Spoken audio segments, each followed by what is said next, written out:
March 1969. Chrysler Corporation's race program is losing. Not quietly, not narrowly. The Ford Torino Talladega won 30 NASCAR races the previous season, while Chrysler's best answer, the Charger 500, won 18. On the superspeedways, the long, banked ovals where speed is the only currency, Ford had opened a gap that looked unclosable. Richard Petty, the greatest stock car driver alive, had already defected. Chrysler refused to build him the car he needed, so he took the Ford's money and went. The engineering team at Dodge had about 6 months to design, build, and race 500 homologation specials before the next season started. What they built in that time, NASCAR eventually had to make a rule to stop. That rule did not work.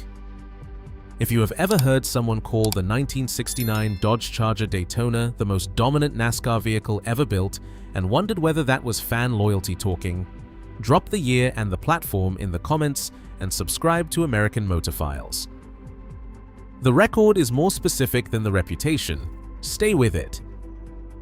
The Charger 500 was not a bad car. It was simply the wrong answer to the question Ford had already answered: better. When Chrysler plugged the grille cavity and flush-mounted the rear window in 1969, drag went down and lap times improved. Ford's Torino Talladega had done the same thing, tapered the nose, smoothed the body, and cut the frontal area. Both cars were applying the same logic. Ford just applied it first and applied it better. The Dodge engineers knew this. Burt McCurry, the Chrysler executive who authorized the next project, made the stakes plain. The company needed to win at Talladega, the new superspeedway opening in Alabama in September, and it needed to win convincingly. H.D. Rieker was appointed project lead on March 12, 1969. The car he was asked to build had no name yet. The deadline was September 1st. That gave the team roughly 170 days to design, test, produce, and deliver 500 street-legal race cars from scratch. The 1968 Dodge Charger was, by any measure, a beautiful car. It sold 96,108 units in 1968 alone, nearly doubling the 2-year total of the generation before it. It outsold the Pontiac GTO that year, despite the GTO winning Motor Trend's Car of the Year. Ed Estes, son of Chevrolet's general manager, bought one simply because he liked how it looked. But at speed on a superspeedway, the 1968 Charger's styling was a structural problem. The recessed rear window created an aerodynamic cavity that generated lift at the back of the car.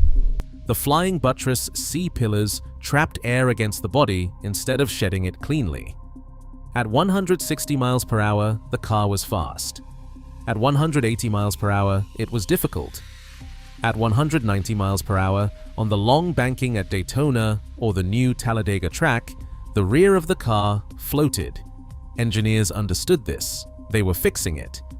The question was whether the fix would be good enough or whether Ford would stay a step ahead. The Charger 500, Chrysler's first answer, addressed the worst of the drag problem by filling the grille cavity flush and replacing the rear window with a clean, flat plane of glass. It worked. On the superspeedways, the car was faster and more stable. But Ford's engineers had looked at the same aerodynamic problem and produced the Torino Talladega, which used a different approach, an extended nose with a tapered leading edge that reduced frontal area and directed airflow around the car rather than into it. The two solutions were not equivalent. Ford's answer was better. The Talladega won 30 races in 1969. The Charger 500 won 18. On the high banks at Daytona and Talladega specifically, where top speed determined everything, Chrysler's car was still giving ground. The facility they used to build them was not a Chrysler factory. Creative Industries, a Detroit contractor that had been doing Chrysler's special projects since the mid-1950s, got the conversion contract. The Charger Daytona would begin life as a standard 1969 Charger RT, roll into Creative Industries' shop, and come out the other side wearing an 18-inch steel nose cone, a flush rear window, rear fender scoops, and a rear wing that rose 23 inches above the trunk lid. None of it was pretty work. Because 500 cars had to be done by September, the assembly quality was deliberately rough. Fit and finish were poor, paint was uneven, the wings were bolted on at angles that varied car to car. For some units, the fender scoops were installed facing the wrong direction by workers who had not been told which way the air was supposed to flow. Errors were corrected off the assembly line, by hand, after the fact. Chrysler did not care. They needed 500 cars that were legal. They did not need 500 cars that were beautiful.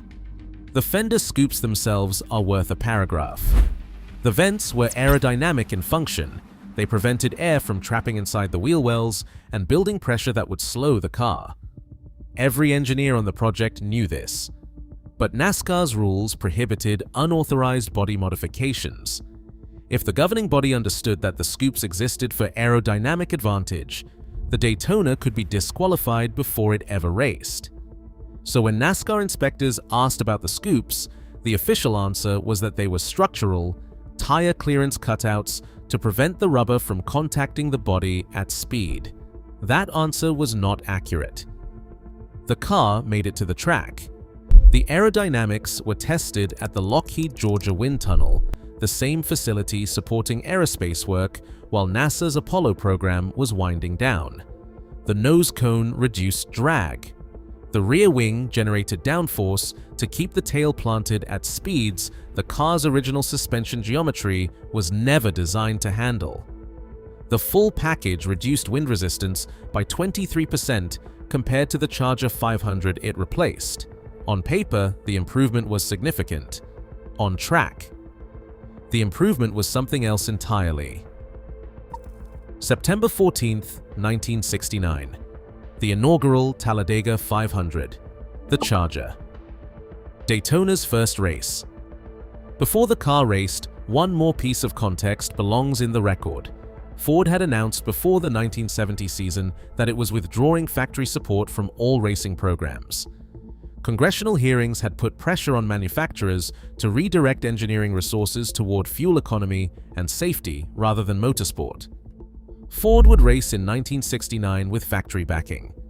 After that, teams running Talladegas and Cyclone spoilers would be doing it without factory engineering or factory money. Chrysler's Daytona program would have a full season of factory support in 1970. Ford's answer would be running on momentum. That asymmetry matters to the 1970 numbers. The top names in NASCAR are absent. Richard Petty, Buddy Baker, David Pearson, Cale Yarborough, Wendell Scott, members of the Professional Driver Association, have boycotted the event over tire safety concerns. Multiple blowouts in practice have convinced them the track is too fast for the rubber available.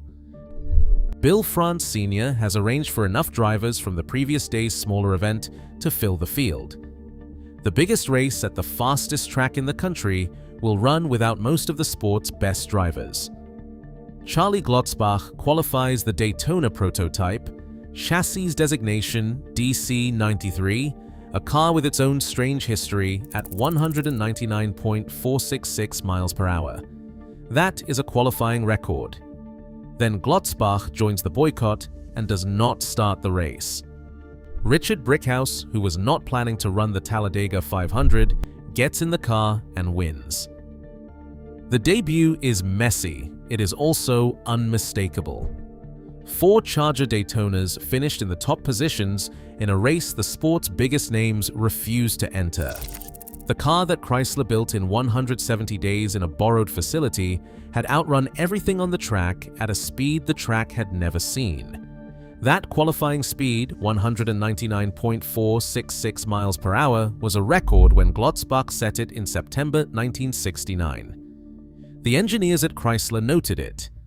The number is 0.534 miles per hour, short of a round number that had never been recorded on a closed circuit. They were already planning for it. The car Glotzbach ran had been stolen before it raced. DC-93 began its life as a Charger 500 in Dodge's press fleet. It was stolen, recovered, and converted into the first full Daytona race prototype. The car that set the 199 miles per hour qualifying record, that Buddy Baker would later drive to the official 200 miles per hour barrier had been a theft recovery before it was a race car. Which part of this story changes how you read the machine, that it went 199 miles per hour in its first appearance, or that it had been stolen before it turned a competitive lap? Subscribe to American Motor Files. This channel covers what the press release left out. The 1969 and 1970 NASCAR seasons ran together for the Charger Daytona and its sibling, the Plymouth Superbird, the way a single argument runs across 2 paragraphs. By the time the 1970 Daytona 500 came around, 23 of the 40 cars in the field were winged Chrysler machines. The Charger Daytona won 6 races across those 2 seasons. The Plymouth Superbird, which Chrysler built specifically to win Richard Petty back from Ford, won 8 more. Plymouth had offered Richard Petty the car that Dodge had refused to build. In the 1970 season alone, Chrysler's winged cars won 38 of the 48 races on the calendar. Ford and Mercury combined won 10. Those are not competitive numbers. That is a shutdown. On March 24, 1970, Buddy Baker arrived at Alabama International Motor Speedway, Talladega, after a morning of skeet shooting. He was not there to race. Chrysler's engineering team, led by Larry Rathgeb, had arranged a tire test with an engineering purpose that everyone in attendance understood. The car was going to break 200 miles per hour, officially, with timing equipment present. NASCAR's chief timer and scorer, Joe Epton, had brought his instruments to the track to certify whatever happened. The number 88 Daytona had been inspected beforehand to confirm it met all NASCAR specifications exactly. There were no modifications. There was no trick. The car was legal. They were simply going to find out what legal looked like at full speed. Rain the previous night had left the track wet. Baker waited. By mid-afternoon, the surface had dried enough. On his 30th lap of testing, he recorded 200.096 miles per hour. The 200 miles per hour closed course barrier, the motor racing equivalent of the 4-minute mile, was gone. Baker went back out. By the end of the day, he had run 200.447 miles per hour. The record was official. The timing equipment had it. The NASCAR scorer had certified it. Baker later recalled it simply, "This is something nobody can ever take from you, being the first to run 200 on a closed course." No government contract required the Charger Daytona to go 200 miles per hour. Ford never marketed a vehicle this fast. No press release described the engineering as a breakthrough. The car that broke the 200 miles per hour barrier was a homologation special, a machine Chrysler built because a racing rule said it had to exist, at a price that guaranteed a loss on every unit. Every one of them. The factory lost between $1,000 and $1,500 on each of the 503 Daytonas that reached a dealer lot. Not because the car was under-engineered, because the aerodynamic modifications, the nose cone, the wing, the flush glass, the scoops, and the revised trunk lid cost more to install than the $300 premium over the standard Charger RT that buyers were expected to pay. The Daytona was a financial wound Chrysler accepted deliberately. It was the price of eligibility, and almost nobody wanted it. Dealers took roughly 1,200 orders. Chrysler sent telegrams urging dealers to redirect those customers to other models. The company did not want to build more than 500. The wing looked bizarre on a street car. The nose cone added 18 inches to the front of a vehicle that already had trouble fitting in standard parking spaces. A New York schoolteacher bought one for $3,860 and drove it as a daily car until 1981. The cars sat on lots. Some Plymouth dealers, facing the same problem with the Superbird, pulled the wings off entirely and sold the cars as stripped roadrunners. The thing that made the Daytona what it was, the specific geometry that produced 200 miles per hour, was the thing buyers in 1969 found embarrassing. Bill France Sr. had watched 2 full seasons of Chrysler dominance. In 1970, the winged cars won 38 races. The stands at non-superspeedway events, where the aerodynamic advantages were less pronounced and the racing was closer, were drawing better than the superspeedways where the Daytonas were untouchable. For 1971, NASCAR rewrote the rules. Aero cars, the Daytona, the Superbird, the Ford Torino Talladega, the Mercury Cyclone Spoiler 2 would be limited to a maximum engine displacement of 305 cubic inches. The Daytona ran 426 cubic inches. The 440 Magnum option ran 440 cubic inches. NASCAR did not ban the wing. It did not ban the nose cone. It simply starved the engine until the aerodynamics became irrelevant. At 305 cubic inches, the car was too slow for the aerodynamic package to matter. Without the big displacement, Hemi pushing the nose through the air at 190 miles per hour, the wing was dead weight. Teams stopped running the winged configuration immediately. The cars that had won 38 of 48 races in 1970 were gone from competition after a single off-season rule change. One driver continued to run the winged car in 1971 under the new displacement restrictions just to prove the point. The records confirm it happened. The result was not competitive. The rule worked exactly as France intended. Chrysler's engineering triumph was rendered moot not by a faster car, but by a displacement limit that fit on a single page of the rulebook. The numbers from those two seasons deserve a full read. In the 1969 season, the Charger Daytona debuted mid-year at Talladega in September and ran only a portion of the schedule. It still won races. The following year, 1970, with the Plymouth Superbird joining the effort and Richard Petty now back in a Chrysler machine, the combined Mopar wing car program ran 38 wins from 48 starts. Richard Petty won 18 of those races in his Superbird and scored 31 top 10 finishes. Bobby Isaac won 11 races in the Charger Daytona and claimed the championship. Pete Hamilton, also running a Superbird, won 3 superspeedway events. 3 other Chrysler drivers, Bobby Allison, Charlie Glotzbach, and Buddy Baker, combined for 6 more. The math is not close. Chrysler won approximately 79% of the races run that season. Ford and Mercury, running the cars they had campaigned successfully in 1969, won the other 10. The 1970 Daytona 500 told the whole story before the season had fully started. 23 of the 40 cars on the starting grid were winged Chrysler machines. The race series that had governed American stock car competition since 1949 was, for one complete season, functionally a Chrysler promotional exercise. France had tolerated 1 year of this. He was not willing to tolerate 2. Bobby Isaac was the 1970 NASCAR Grand National Champion. He had won the championship in the K&K insurance number 71 Charger Daytona, running 11 wins that season and setting a Talladega closed course speed record of 201.104 miles per hour in November 1970. When NASCAR's new rules took the car off the superspeedways, Nord Krauskopf, the K&K insurance team owner, decided the Daytona still had somewhere to go.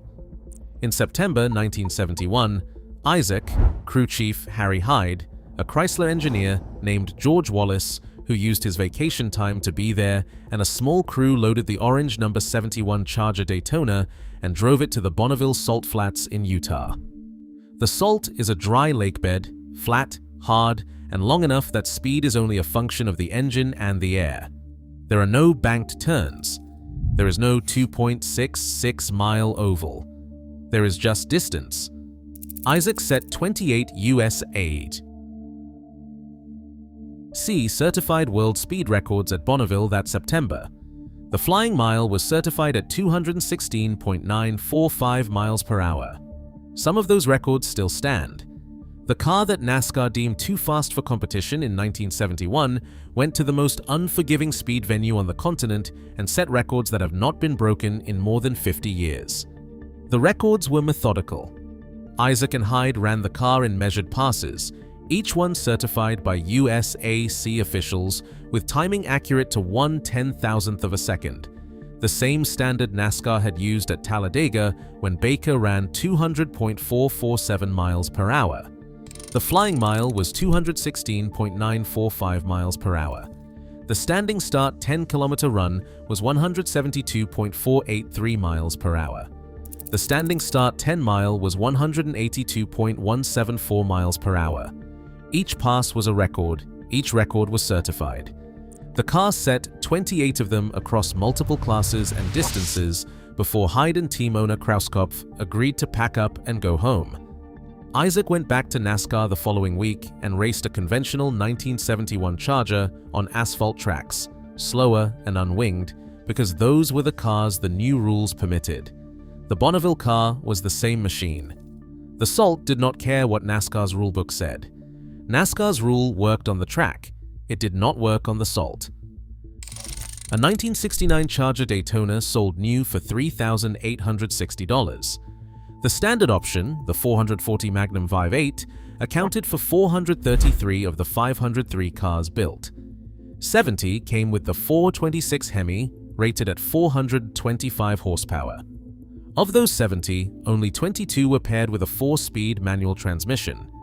In January 2023, one of those 22, a copper metallic Hemi Daytona with 6,490 original miles, sold at Mecum Auctions in Kissimmee, Florida for $1.43 million. In 2024, another Hemi Daytona 4-speed sold at Mecum Monterey for $3 million. The all-time recorded auction result for the model sits at $3.36 million. The schoolteacher who drove his home from the dealership in 1969 did not know he was buying one of the most valuable American machines ever made. He knew it started in winter and pulled without announcement. The dealers who called it clownish and yanked the wings off the Superbirds to move inventory did not know they were destroying the thing they were trying to sell. The NASCAR official who capped the displacement at 305 cubic inches believed the story was over. Bobby Isaac knew better. The standard they built in 170 days in a borrowed facility under a timeline that made quality impossible and a budget that guaranteed a loss produced a closed-course speed record, a championship, and 28 world records on a salt flat after the governing body of the sport told the car it was no longer eligible to compete. The institution moved on. The records did not. If this is the kind of engineering record American Motor Files is here to document, subscribe. The press release never covered what actually happened.